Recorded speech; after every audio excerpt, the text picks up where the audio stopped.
Hello, कैसे हैं आप सभी लोग। उम्मीद करता हूँ आप लोग स्वस्थ हैं, मस्त हैं, व्यस्त हैं, ऊर्जावान हैं और लगातार अपने पैसे का ख्याल रख रहे हैं और अपने ख्याल का भी ख्याल रख रहे हैं। इसी कड़ी में मैं आशुतोष अस्थाना आप सभी लोगों का आपके अपने चैनल, आपके अपने परिवार अस्थाना ट्रेडिंग स्कूल में हार्दिक स्वागत और अभिनंदन करता हूँ। आज हम लोग जो मल्टी बगर सीरीज में उपस्थित हुए हैं, ये जो मैराथन क्लास ले रहे हैं 60+ वीडियोस का, जहां पर हमने 3 कैटेगरीज के स्टॉक्स का चयन किया हुआ है। पहले हम पेनी स्टॉक्स की बात कर रहे हैं, दूसरा हम मिड कैप कंपनीज के स्टॉक की बात कर रहे हैं और तीसरी लार्ज कैप कंपनी जिसका डिस्काउंटेड प्राइस पर हम लोगों को स्टॉक मिल रहा है। तो इन तीनों का कलेक्शन हम लोग लेकर के मैराथन सीरीज में, मल्टी बगर सीरीज में उपस्थित हुए हैं। आई होप आप सभी लोग इस चीज को बहुत बेहतर तरीके से सीख रहे होंगे, समझ रहे होंगे, उसका लाभ उठा रहे होंगे। जितने नए व्यूअर्स हैं मैं उन लोगों को ये चीज समझा दूं कि हम लोग जिस अभी पहले स्टॉक्स की सीरीज पर बात कर रहे हैं उसके लिए हम लोगों ने कुछ फॉर्मूले रखे हुए हैं। वो फॉर्मूला हम लोग को ये कहता है कि भैया उस पैरामीटर पर जो कंपनी सही उतरेगी उसी कंपनी के बारे में हम और आप डिस्कशन करेंगे। तो उससे क्या होता है कि और जितने भी फैक्टर्स होते हैं कैलकुलेट करने के लिए वो बाहर ऑटोमेटिक हो जाते हैं when we apply the formula on the stock selection, right. तो अब हम लोग बात कर रहे हैं यहाँ पर कि जो हम लोग का स्टॉक है वो 40 रुपीज से कम होना चाहिए, है ना, इर्द गिर्द होना चाहिए। दूसरा हम आरओए की बात करें तो या तो 5 होना चाहिए या तो 5 से ज्यादा होना चाहिए। अगर हम आरओसीई की बात करें तो या तो 5 होना चाहिए या तो 5 से ज्यादा होना चाहिए। अगर हम डेट टू इक्विटी की बात करें या तो 1 होना चाहिए या तो 1 से ज्यादा का होना चाहिए ना। अगर हम लोग बात करें कि प्रमोटर होल्डिंग कितनी है तो प्रमोटर होल्डिंग या तो 50 होनी चाहिए या तो 50% से ज्यादा की हो। और अगर किसी वजह से 50% से कम अगर प्रमोटर होल्डिंग है तो उसकी पिक्चर बड़ी क्लियर हो कि भैया किस वजह से प्रमोटर्स ने अपनी होल्डिंग को कम किया है, उसका फैक्टर हमें बिल्कुल पूरी तरीके से समझ में आना चाहिए। जो स्टूडेंट्स हमारे साथ अभी अभी नए जुड़ रहे हैं उन सबको मैंने बताया कि किसी भी कंपनी के स्टॉक सिलेक्शन से पहले मैंने बड़ा क्लियरली एक टीचर होने के नाते अपना धर्म निभाते हुए बोला। क्यों? क्योंकि किसी भी कंपनी में जब आप इन्वेस्ट करते हैं ना तो आप वहां पर सिर्फ और सिर्फ स्टॉक सिलेक्शन करके इन्वेस्ट नहीं कर देते हैं, आप कंपनी के मॉड्यूल के समझते हैं, आप कंपनी को समझते हैं कि वह कंपनी मार्केट की कौन सी प्रॉब्लम को सॉल्व कर रही है ना। तो इसका मतलब आप कंपनी के मॉड्यूल में, इसलिए मैं इसको 3 भाग में बांट करके चलता हूं। मैं कहता हूं किसी भी कंपनी में इन्वेस्ट करने से पहले आप उसके धंधा चेक करते हैं, फिर बंदा चेक करते हैं, फिर कंपनी का विजन और उसका बुक चेक करते हैं। तो ये 3 चीज प्राइमरी आप लोग मेरी गांठ बांध करके रखें, जिससे कि कभी भी हम किसी भी कंपनी के स्टॉक्स को अगर ढूंढे तो हमारा पिक्चर बिल्कुल क्लियर हो कि भैया कंपनी में जो आप प्रोडक्ट बना रहे हो या सर्विसेज दे रहे हो क्या ये मार्केट फिट है, क्या आप मार्केट की किसी अच्छी प्रॉब्लम को सॉल्व कर रहे हो, तभी तो आपका पैसा ग्रो करेगा, तभी तो वो कंपनी ग्रो करेगी ना। अब दूसरे एंगल पे हम ये सोचते हैं कि भैया जो कंपनी चला रहा है, जो कंपनी के प्रमोटर्स है, चाहे डायरेक्टर है, चाहे सीईओ है, चाहे टीम हो, ओवरऑल उनकी पिलर जो है ना, जो मैन पावर है वो कितनी बेहतर है, वो कितनी जिद्दी है किसी काम को लेकर के। तो ये 2 चीज जब क्लियर हो जाए तो कंपनी से उसका विजन पूछ लिया जाता है कि भाई साहब आगे क्या करने वाले हो, किस तरीके से आप हमारे कंपनी में जो अब पैसा लगा रहे हैं हम और आप, तो उसके बाद आप कंपनी को कहाँ देखते हो 2 4 10 20 साल में, जिससे कि हमें ये कॉन्फिडेंस हो सके कि हमारा पैसा नेक्स्ट मल्टीप्लाई होगा या नहीं होगा। इसी पक्ष में सारी चीजों को जब देख लेते हैं तो हम उनसे मांगते हैं उनकी बुक मांगने से हमें समझ में आ जाता है उनके नंबर्स, और जब उनके नंबर्स को हम लोग खंगालते हैं तो कहीं ना कहीं हम ज्यादा कॉन्फिडेंट आते हैं किसी भी स्टॉक्स के सिलेक्शंस में। तो now the come on topic, अगर हम लोग बात करें कि आज जिस कंपनी के स्टॉक्स को हम लोग फाइंड आउट किए हैं तो आज वो कंपनी का जो स्टॉक है वो 25 रुपीज पर ट्रेड कर रहा है, 25 रुपीज पर ट्रेड कर रहा है। अगर हम इसके हाई की बात करें तो कंपनी का हाई 32 रुपीज रहा है। अगर कंपनी के लो की बात करें तो कंपनी का लो 15 रुपीज रहा है। अगर कंपनी के डिविडेंड की बात करें तो 1.19% जो है कंपनी डिविडेंड आपको हमको ऑफर कर रही है। अगर हम आरओई की बात करें तो 15.9% के साथ आरओई है। अगर आरओसीई की बात करें तो 21.8% का आरओसीई है। नाउ डिस्कस है मार्केट कैप, तो 535 करोड़ रुपीस का हमारा मार्केट कैप है इस कंपनी का, जिसके बारे में हम और आप डिस्कशन कर रहे हैं। सबसे पहले तो मैं आप लोग को बताता हूँ कि कंपनी एक पावरफुल काम कर रही है, कंपनी एक बेहतर दिशा में है। जितना हम लोगों ने इसको फाइंड किया है, जितनी इसकी केस स्टडी की है, जो हमारे पुराने व्यूअर्स है वो जानते हैं कि हम किसी भी कंपनी को जब उठाते हैं तो हम पूरी तरीके से उस पर केस स्टडी करते हैं, 3 से 4 दिन 5 दिन का एक अच्छा समय खर्च करते हैं रिसर्च पे। क्यों? क्योंकि हम कंपनी को चाहे वो स्क्रीनर पे प्रेजेंट हो, चाहे वो मनी कंट्रोल पे प्रेजेंट हो या फिर वो कंपनी एनएससी बीएससी पर किस तरीके से अपने आप को प्रोजेक्ट कर रखी है उसको देखना, फिर कंपनी की वेबसाइट पर जाकर के उनके ऑफिशियल सारे टर्म्स को समझना, फिर एमसीए के पोर्टल पर जाकर या जहां जहां कंपनी की प्रेजेंस है वहां से हम आप लोगों के लिए सारा डेटा कलेक्ट करके लेकर आते हैं जिससे कि हम आप में कुछ वैल्यू ऐड कर सकें ना। तो उस पॉइंट ऑफ व्यू से मैं हमेशा आप लोगों को बोलता हूं कि किसी भी कंपनी का ना रिसर्च फंडामेंटली सबसे इंपॉर्टेंट होता है, वही आपके पैसे को मल्टीप्लाई कराता है। तो चलिए हम लोग कुछ बात कर लेते हैं कि कंपनी किस सेक्टर में काम करती है, कंपनी करती क्या है ना। तो अगर कंपनी के बारे में बात करें तो कंपनी भाई करती क्या है इसके बारे में हम लोग चर्चा करने जा रहे हैं। Manufactures and sales ferro alloys, ठीक है ना, एलॉयज की इंडस्ट्री में ये काम करती है। And it provides silicon products, ये काम क्या करती है, सिलिकॉन प्रोडक्ट्स के अंदर काम करती है, एलॉय पर काम करती है, ठीक है ना। एंड पावर जनरेशन, इसके बाद आपके पास एक शब्द आता है पावर जनरेशन, इसका मतलब सिलिकॉन के प्रोडक्ट्स को बेचती है, अगर हम देखें तो फेरो के एलॉयज को सेल आउट करती है, और अगर बात करें तो पावर जनरेशन पे भी काम करती है। तो ओवरऑल कंपनी 3 सेगमेंट में काम कर रही है, power generation, alloy and silicones के प्रोडक्ट के बारे में। तो ओवरऑल आप ये समझ गए कि कंपनी काम किस फील्ड में कर रही है। अब कंपनी की अगर हम थोड़ा चार्ट एनालिसिस की बात करें तो अभी पूरे ईयर में अगर आप देखेंगे तो कंपनी एक फ्रेम में घूमती रही है अपने चार्ट्स में, लेकिन अचानक से जैन 2024 में इसको एक अच्छी जे कर्व मिली है और सीधा जो है अपने फ्रेम को 20 रुपीज से तोड़ करके 30 रुपीज के फ्रेम में घुसी 28 प्लस में, ठीक है ना। तो ओवरऑल अगर हम देखें तो यहां से लेके यहां तक मतलब जैन 2024 मतलब पूरे फाइनेंशियल ईयर से लेकर जैन 2024 तक ये एक ही रेंज में एग्जैक्टली घूमती रही है, लगभग 20 रुपीज से लेकर 22 रुपीज के भीतर ही घूमती रही है, ठीक है ना। तो अब यहां तक तो हम लोगों को बात समझ में आ गई होगी।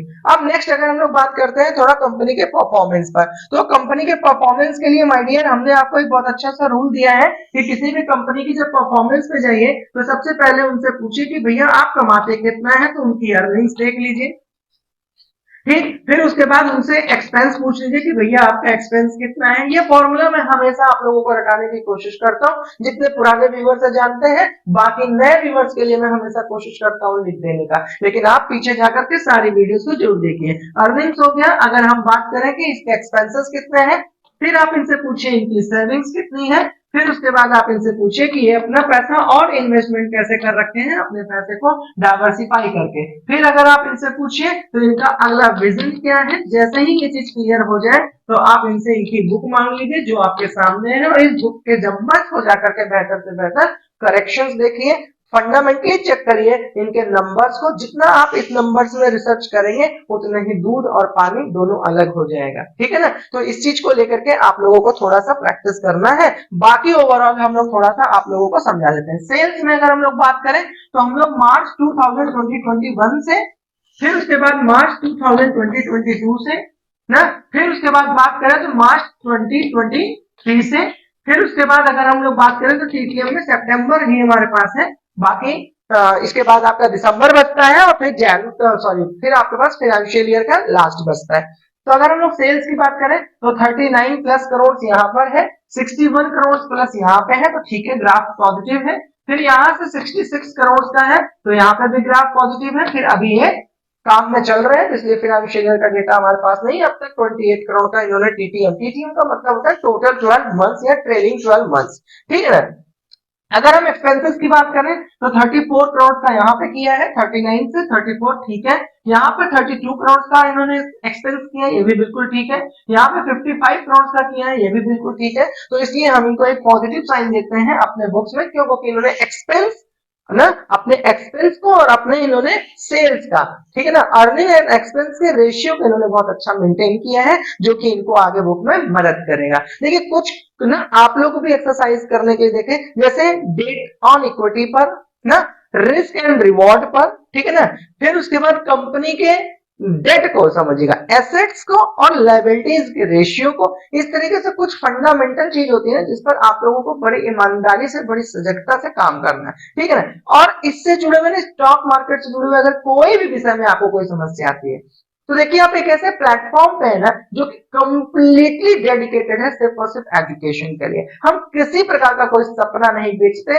हम किसी प्रकार से आपको करोड़पति बनाने का कोई मंत्र नहीं बेचते। हमारा आपसे कहने का सिंपल सा ये है कि आप एजुकेट होइए इस इंडस्ट्री में, और अस्थाना एजुकेशन प्राइवेट लिमिटेड का सिर्फ एक मिशन है कि हम 1 लाख स्टूडेंट को पूरे साल में कैसे नर्चर कर सके, कैसे बेहतर से बेहतर इस फील्ड में एजुकेट कर सके, फिनेंशियली लिटरेट कैसे कर सके, इसी मुहिम में हम आपको स्वागत करते हैं कि पहले आप सफल होइए फिर आप समाज को सफल करिए। ठीक है ना। अगर हम इसमें operating cost, OPM, other income, interest, depreciation, taxes सारे काट दें और फिर हम लोग नेट प्रॉफिट पर चले तो यहाँ पर रेड फ्लैग देखने को मिला, -2 करोड़ का इनके पास एक निगेटिव रहा है ईयर 2020-21 में। ठीक है ना। तो अब यहाँ पे ईयर 2020-22 में अगर हम लोग बात करें तो इन्होंने बहुत मैसिव ट्रांसफॉर्मेशन लिया है, -2 करोड़ से 21+ करोड़ का इन्होंने अपने प्रॉफिट में बुक किया है। अगर हम मार्च फाइनेंशियल ईयर 2020-23 की बात करें तो फिर इन्होंने बहुत बेहतर मैसिव ग्रोथ लिया है, 7.29 करोड़ का इन्होंने बहुत अच्छा सा एक ट्रांसफॉर्मेशन ग्रोथ ली है। फिर अगर अभी हम लोग बात करें तो फाइनेंशियल ईयर का फाइनल डेटा हमारे पास नहीं है, तो इसलिए आप लोग यहां तक तो कंपनी का पिक्चर बिल्कुल सॉलिड क्लियर रहा है। अब अगर हम कंपनी के वाई को चुने, वाई क्यों हमने इसको सेलेक्ट किया है, तो उसका सबसे बड़ा रीजन ये है कि कंपनी ऑलमोस्ट प्रॉफिटेबल रही है, कंपनी की जो इंडस्ट्री है वो बड़ी एक्साइटिंग है, ठीक है, बहुत बेहतर तरीके से प्रोडक्ट वाइज काम कर रही है, साथ ही साथ company giving almost debt free, company कह रही है, कंपनी दे रही है कि भैया अपना इंफॉर्मेशन दे रही है कि भैया मैं ऑलमोस्ट डेट फ्री हूं। अच्छा, ऑलमोस्ट डेट फ्री से सेंस ये होता है कि कंपनी के पास जब डेट कम होता है या नहीं होता है तो कंपनी और थोड़ा फास्ट ग्रो करती है, कंपनी अपने बैलेंस शीट में प्रॉफिट दर्शाई होती है ना, तो थोड़ी कंपनी ज्यादा कॉन्फिडेंट हो जाती है अपने डिसीजन मेकिंग पावर को लेकर के। फिर अगर हम लोग बात करें तो कंपनी ने एक गुड रिटर्न्स के लिए कहा है कि 20.6% सीएजीआर वैल्यू के साथ लास्ट 5 इयर्स में इनकी परफॉर्मेंस रही है। अगर हम डेटर डेज की बात करें तो इन्होंने जस्ट उसको 50% से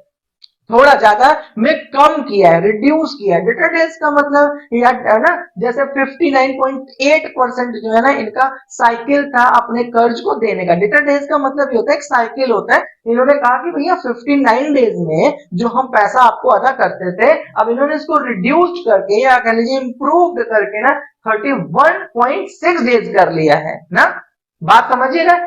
ठीक है, इम्प्रूव फ्रॉम इतने टू 31.6 डेज, मतलब जस्ट आप कह लीजिए 50% के साथ इम्प्रूव किया है। Company working capital requirement have reduced 106 days से इन्होंने इसको 7 to 8 डेज में कर लिया है। ये बहुत मैसिव इन लोगों का ट्रांसफॉर्मेशन है, जो कि देखिए company working capital requirement reduced हुआ है, डेटर डे इंप्रूव्ड हुआ है बहुत बेहतर तरीके से, company has delivered good profit और company is almost debt free.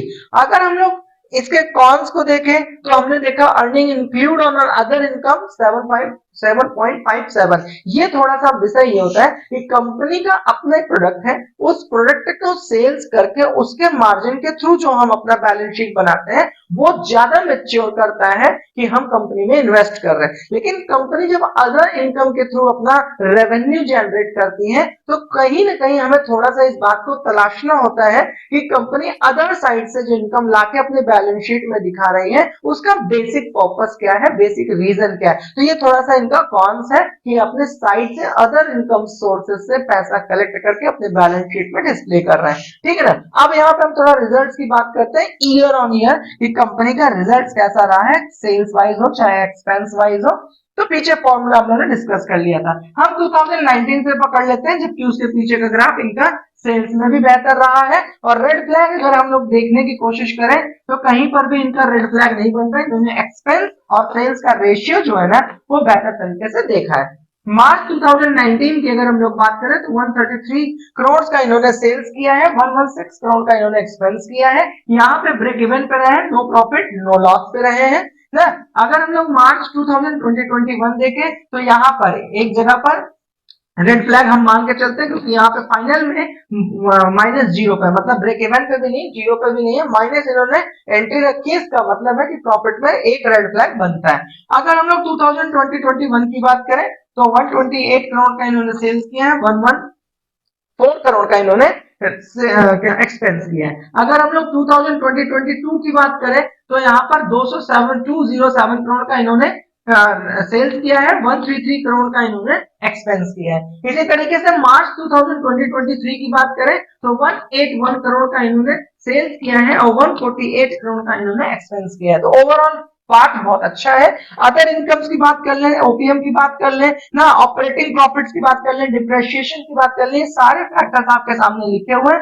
अगर हम लोग सीधा नेट प्रॉफिट्स पर पहुंच जाए तो नेट प्रॉफिट में हमें देखने को मिल रहा है कि भैया 2019 में 10 करोड़ का प्रॉफिट रहा है, 2020 में अगर हम देखें तो माइनस रहा है, जिसको हमने शुरुआत में ही रेड फ्लैग दे दिया है। अगर 2020-21 में देखें तो यहाँ पे 3 करोड़ का प्रॉफिट रहा है। अगर 2020-22 की बात करें तो बहुत मेसिव ट्रांसफॉर्मेशन लेकर आए हैं, that is 57 crore rupees in profit. फिर अगर हम लोग मार्च 2020-23 की बात करें तो there is 27 crore in profit. Now ये अभी चल ही रहा है 14 करोड़ का अब तक टीटीएम में, टोटल 12 मंथ्स में इन्होंने 14 करोड़ का प्रॉफिट अपनी बुक्स में दिखाया है। तो ओवरऑल कंपनी का पाथ फंडामेंटली अगर नंबर्स में देख लिया जाए ना तो अभी तक बहुत बेहतर चला है, ठीक है। अगर हम इनके ग्रोथ की बात कर ले तो ग्रोथ में जाने से पहले हम बात कर रहे हैं उस कंपनी का जो कि है श्याम सेंचुरी ना, जो कि एलॉयज में काम करती है, आपको मैंने दिखा ही दिया। पावर जनरेशन में काम करती है, मैंने आपको बता ही दिया। तो यहाँ पर अगर हम लोग बात करें तो थोड़ा सा स्पेलिंग आप लोग जरूर देख लीजिएगा, क्योंकि कई बार आप लोग जब फाइंड करते हैं तो स्पेलिंग थोड़ा मिसस्पेल हो जाता है। SHYAM श्याम, ठीक है ना, SHA नहीं है यहाँ पर, इस बात को ध्यान दीजिएगा। श्याम सेंचुरी, SCENTURY सेंचुरी, ठीक है ना। तो आप लोग इस चीज को समझिएगा। Shyam Century is the company जो कि आप लोगों को अभी हम लोग डिस्कशन कर रहे हैं। नाउ द टॉपिक इज कि अगर हम लोग बात करें कंपाउंडिंग सेल्स ग्रोथ का तो 3 years में company has given good result, 28% का इन्होंने दिया है, ठीक है ना। अगर हम लोग प्रॉफिट ग्रोथ की बात करें तो इस ईयर में -71% है, लेकिन अगर हम लास्ट 3 इयर्स की बात करें तो 862% का इन्होंने कंपाउंडिंग प्रॉफिट ग्रोथ दिया है। अगर हम लोग स्टॉक प्राइस के सीएजीआर वैल्यू की बात करें, सीएजीआर का मतलब होता है कंपाउंडिंग एनुअल ग्रोथ रेट, तो 1 ईयर में इन्होंने 30% का ग्रोथ दिया है। अगर हम लोग यहाँ पर रिटर्न ऑन इक्विटी की बात करें, आरओई की बात करें तो इन्होंने लास्ट ईयर्स में 16% का आरओई दिया है। तो ओवरऑल फंडामेंटली अभी तक हम लोगों ने जो भी फाइंड किया है इसमें पूरी तरीके से हम लोग कॉन्फिडेंट है। अब हम लोग बात करते हैं थोड़ा इनके शेयर होल्डर पैटर्न की। अब अगर हम लोग बात करें शेयर होल्डर पैटर्न का, उससे पहले मैं आप लोगों से एक क्वेश्चन पूछूंगा कि आप लोग का इसके प्रति क्या राय है, आप इसके प्रति क्या अपने विचार रखते हैं, वो मुझे नीचे कमेंट बॉक्स में जरूर बताइए। चाहे वो सेलिंग का हो, चाहे बाइंग का हो, चाहे होल्डिंग का हो ना, आप उसके बारे में मुझे जरूर बताइए। बाकी एजुकेशन के पॉइंट ऑफ व्यू से जब भी कोई क्वेश्चन हो तो नीचे कमेंट बॉक्स में जरूर ड्रॉप कर दीजिए। तो अगर हम लोग मार्च 2021 की बात करें तो 54% के साथ प्रोमोटर्स ने अपनी होल्डिंग बना के रखी है। अगर हम लोग मार्च 2022 की बात करें तो वहां पर 51.88% ना के साथ अपना प्रमोटर होल्डिंग्स ने रखा हुआ है। मार्च 2023 पर पहुंचते हैं तो यहां पर इन्होंने 51.70% के साथ अपनी होल्डिंग रखी हुई है। अगर अभी हम लोग दिसंबर तक बात करें तो ये कंसिस्टेंट बने हुए हैं अपने 51.70% के साथ प्रमोटर्स। अगर हम यहीं पर एफआईआईज की बात करें, एफआईआईज का मतलब होता है फॉरेन इन्वेस्टर इंस्टीट्यूशंस, ठीक है ना। तो यहां तक तो इनका कोई भी रुझान नहीं था, लेकिन अचानक से 2020-21 में इनकी एंट्री होती है 0.10% के साथ, ठीक है ना। उसके बाद इन्होंने 0.15, फिर 0.221, फिर 0.26, फिर ऐसे बढ़ाते बढ़ाते मतलब कुल मिला के पॉइंट्स में बढ़ाते बढ़ाते अभी अंतिम पे 0.18% के साथ एफआईआईज ने अपनी एंट्री को होल्ड पे रखा हुआ है। तो अगर हम देखें तो 2021-2022 में ये 0.10 पे थे, तो अभी ओवरऑल 0.18% पे है, तो ठीक है। पब्लिक की अगर हम लोग बात करें, यहाँ DIIs की कोई एंट्री नहीं है। अगर हम लोग पब्लिक की बात करें तो पब्लिक जो है 45%, 45+% के साथ यहाँ पर अपना होल्डिंग बना रखी थी, जो कि इस वक्त बढ़ करके इस ईयर में 48.12% के साथ ट्रेल कर रही है।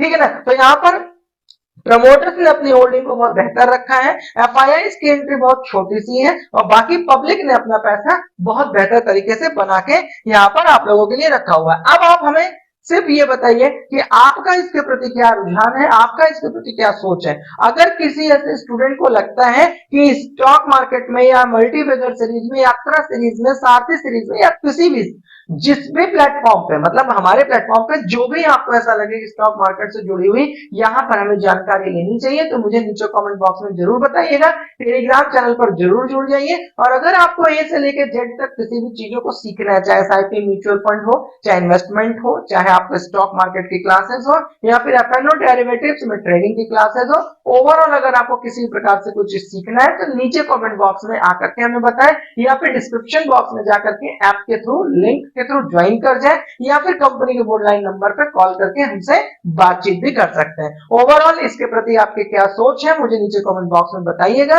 अस्थाना एजुकेशन प्राइवेट लिमिटेड सिर्फ और सिर्फ डेडिकेटेड है एजुकेशनल कंटेंट वीडियोस आपके लिए देने का। हम किसी प्रकार से आपको रेकमेंड नहीं करते, ना तो सेलिंग के लिए, ना तो बाइंग के लिए, ना तो होल्डिंग के लिए, लेकिन एजुकेशन के पॉइंट ऑफ व्यू से हम आपको 100% कमिटेड है कि हम इस इंडस्ट्री का, हम इस दुनिया के बारे में आपको पूर्ण रूप से जानकारी देंगे और बेहतर देंगे, आपके में वैल्यू ऐड करेंगे। सो इसी शुभकामनाओं के साथ कि आप लोग स्वस्थ रहिए, मस्त रहिए, व्यस्त रहिए, लगातार अपने पैसे का ख्याल रखिए और अपने ख्याल का भी ख्याल रखिए। Signing out.